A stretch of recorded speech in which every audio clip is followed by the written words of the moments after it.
चंदो शरण्यं वृत्तिः प्रणतपालं भवति बोध वन्दे महापुरुषते चरणारविन्दम् अवितं शरणागतं हरिहृदयं केवलम् आत्मसातं गुरु गजाननं भूतगणादिसेवितं कपिध्वजम्बुफलचारुभक्षणम् उमासुतं शोकविनाशकारिकं नमामि विघ्नेश्वरं पादपङ्कजम्।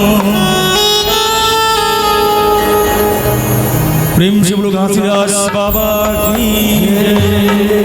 आइए समस्त पाठ सुनने वालों, बेटी गुंजन की विदाई हो रही है, उसमें आप शरीक हो जाएं। बेटी जो पिता के लाडली होती है और अपने घर आंगन में बड़े घमंड के साथ खेलती है, खाती है और उसे उस घर को अपना समझती है, लेकिन जब विवाह की पारी आती है तो वही बेटी चंद पल में पराई हो जाती है। फली फूली टहनियां बेटियां जड़ों की तरफ मुड़ी रहती हैं। अरे बेटियां कहीं भी रहे माँ बाप से जुड़ी रहती हैं।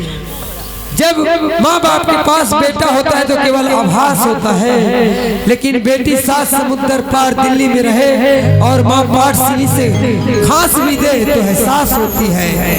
जिंदगी के कितने किरदारों को जीती है बेटियां, कभी माँ, कभी बहन, कभी ननद और कभी भाभी बन जाती है बेटियां। लेकिन देखिए, चुटकी भर सिंदूर की खातिर पराई हो जाती है बेटियां और चंद पैसों के दहेज की खातिर जलाई जाती है बेटियां। बेटियां सब घर की बेटियां अपनी बेटी होती है, लेकिन कुछ दिन बाद पराई हो जाती है। आइए बेटी गुंजन की विदाई में सब शरीक हो जाए। बहुत ही सुंदर हल हल हल हल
एक काम करते हैं गुंजन भैया, मैं लोग इनके देखने के लिए मैं लोग नहीं जानते।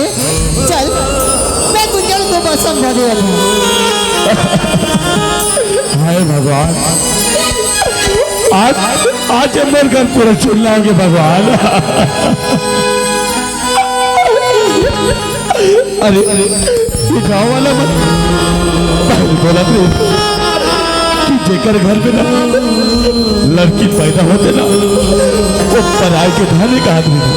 बाकी मैं ये बात मैं नहीं मानते हूँ। नहीं ये कैसे जेकर घर में लड़की पैदा होती वो पराये के धाने वो कैसे हो सकते। बाकी आज बोला एहसास होते कि सही बोला थी ये गाँव वाला बना कि जेकर घर में ना लड़की पैदा होते ना तो पराये के धान हो जातेगा।